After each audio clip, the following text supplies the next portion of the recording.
ಶಿಡ್ಲಘಟ್ಟ ತಾಲೂಕು ಆಡಳಿತ, ಆರೋಗ್ಯ ಮತ್ತು ಕುಟುಂಬ ಕಲ್ಯಾಣ ಇಲಾಖೆ, ಮಹಿಳಾ ಮತ್ತು ಮಕ್ಕಳ ಕಲ್ಯಾಣ ಇಲಾಖೆ ಇವರ ಸಂಯುಕ್ತ ಆಶ್ರಯದಲ್ಲಿ ತಾಲೂಕು ಕಚೇರಿ ಸಭಾಂಗಣದಲ್ಲಿ 2024ರ ವಿಶ್ವ ಜನಸಂಖ್ಯಾ ದಿನಾಚರಣೆಯನ್ನು ಹಮ್ಮಿಕೊಂಡಿದ್ದು, ದೀಪ ಬೆಳಗಿಸಿ ಮಾತನಾಡಿದ ಶಾಸಕರಾದ ರವಿಕುಮಾರ್ ಮಾತನಾಡಿ, ಜಾಗತಿಕ ಜನಸಂಖ್ಯೆ ಸಮಸ್ಯೆಗಳ ಬಗ್ಗೆ ಜಾಗೃತಿ ಮೂಡಿಸಲು ಮತ್ತು ಕುಟುಂಬ ಯೋಜನೆ, ಲಿಂಗ ಸಮಾನತೆ ಮತ್ತು ಸಂತಾನೋತ್ಪತ್ತಿ ಆರೋಗ್ಯದ ಬಗ್ಗೆ ಜನರಿಗೆ ಉತ್ತಮ ಸಂದೇಶ ನೀಡುವ ಗುರಿಯನ್ನ ಹೊಂದಿರುವ ವಿಶ್ವ ಜನಸಂಖ್ಯಾ ದಿನದಂತೆ ಎಲ್ಲ ದಿನಗಳಲ್ಲೂ ಅರ್ಥಪೂರ್ಣವಾಗಿ ಎಲ್ಲ ವರ್ಗದ ಅಧಿಕಾರಿಗಳು ಸರಿಯಾದ ರೀತಿಯಲ್ಲಿ ಕ್ರಮ ವಹಿಸುವಂತರಾಗಬೇಕು ಎಂದರು. ನಮ್ಮ ಆರೋಗ್ಯ ಇಲಾಖೆ ಆಗ್ಬೋದು, ನಮ್ಮ ಮಹಿಳಾ ಮಕ್ಕಳು ಇಲಾಖೆ ಆಗ್ಬೋದು, ನೀವು ನಿಮ್ಮ ವ್ಯಾಪ್ತಿಗಳಲ್ಲಿ ಪ್ರತಿ ಮನೆಗೂ ಹೋಗಿ ಜನರಿಗೆ ಅರಿವು ಮೂಡಿಸ್ತಕ್ಕಂಥ ತಹಸೀಲ್ದಾರ್ BN ಸ್ವಾಮಿ ಅವರು ಮಾತನಾಡಿ, ಈಗಿನ ಮಕ್ಕಳು ವಿದ್ಯಾವಂಚಿತರಾಗದಂತೆ ಗಮನಿಸಿ, ಶಾಲೆ ಬಿಡಿಸಿ ದುಡಿಮೆಗೆ ದುಡಿದರೆ ಅಥವಾ ಬಾಲ್ಯ ವಿವಾಹ ಮಾಡಿದರೆ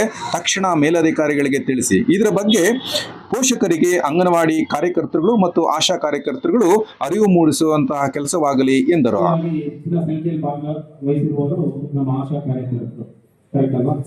ಈ ಜನಸಂಖ್ಯಾ ದಿನಾಚರಣೆ ದಿನ ನೀವೇನ್ ಮಾಡಬೇಕು ಅನ್ನೋದು ಪ್ರಮುಖವಾಗಿ ತಿಳ್ಕೊಳ್ತಾರೆ.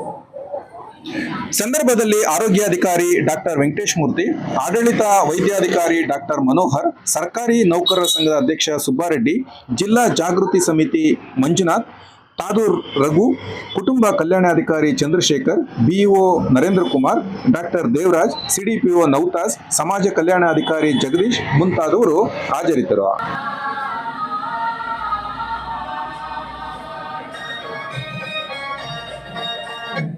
ಆಗಿನ ಜನಸಂಖ್ಯೆಗೆ ಸದ್ಭರಿತವಾಗಿತ್ತು, ಸಂಪನ್ಭರಿತವಾಗಿತ್ತು ಎಲ್ಲ ಕಡೆಗೂ. ಆದ್ರೆ ಇವಾಗ ಕಿತ್ತು ತಿನ್ನುವಂತ ಒಂದು ಸ್ಥಿತಿ ನಿರ್ಮಾಣ ಆಗುತ್ತೆ.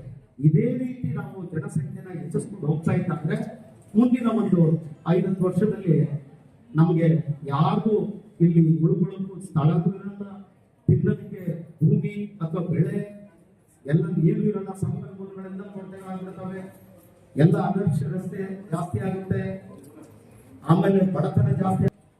ಹಿಂದಿನ ಕಾಲದಲ್ಲಿ ಒಂದು ನಾಣ್ಣುಡಿ ಇತ್ತು ಅಂದ್ರೆ ಒಂದು ಸುಮಾರು ಅಂದ್ರೆ 3ನೇ ತರ ಅಕಸ್ಮಾತ್ ಆದ್ರೂ 3ನೇ ಮಗು ಆದ್ಮೇಲೆ ಯಾವುದೇ ಕಾರಣಕ್ಕೂ ಮಕ್ಕಳು ಬೇಡ ಅಂತ ಇತ್ತು. ಆಮೇಲೆ ಸ್ವಲ್ಪ ದಿನ ಆದ್ಮೇಲೆ ಆರತಿಗೊಬ್ಬಳು ಶಿಕ್ಷಣ ಆಗಿರ್ಬೋದು, ಆಹಾರ ಆಗಿರ್ಬೋದು, ಆರೋಗ್ಯ ಆಗಿರ್ಬೋದು, ವಸತಿ ಆಗಿರ್ಬೋದು, ಇಲ್ಲ ನೌಕರಿ ಆಗಿರ್ಬೋದು, ಇದೆಲ್ಲವೂ ಒದಗಿಸುವಂತಹ ಜವಾಬ್ದಾರಿ ಸರ್ಕಾರದ ಮೇಲಿದೆ.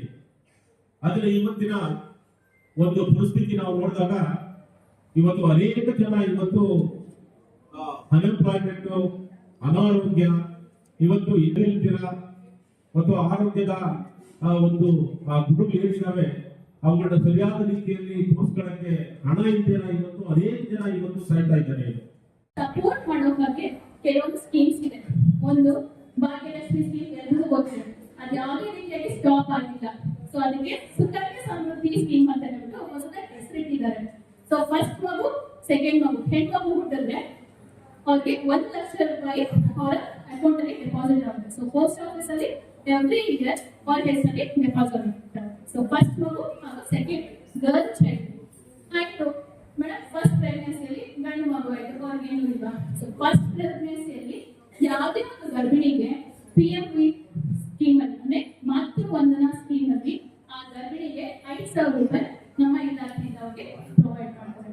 ಮತ್ತೆ ಸೆಕೆಂಡ್ ಗರ್ಭಿಣಿ ಆದಾಗ ಆ ಸೆಕೆಂಡ್ ಗರ್ಭಿಣಿಯಲ್ಲಿ ಹೆಣ್ಣು ಮಗು ಹುಟ್ಟಿದ್ರೆ ಅವ್ರಿಗೆ 6,000 ರೂಪಾಯಿ ಒಂದು ನಮ್ಮ ಇಲಾಖೆಯಿಂದ ಪ್ರೊವೈಡ್ ಮಾಡ್ತಾರೆ. ಯಾವ ರೀತಿ ರಿಜಿಸ್ಟ್ರೇಷನ್ ಮಾಡಿಸ್ಬೇಕು ಅಂಗನವಾಡಿಯಲ್ಲಿ ಜಸ್ಟ್ ಅವರ ಆಧಾರ್ ಕಾರ್ಡ್, ರೇಷನ್ ಕಾರ್ಡ್ ಮತ್ತೆ BPL ಕಾರ್ಡ್ ಮತ್ತೆ APL ಕಾರ್ಡ್ ಸಮೇತ ಕೊಡ್ಬೇಕು. ಸೊ APL ಸಮೇತ ಈ ಒಂದು ಸ್ಕೀಮ್ ನಾವು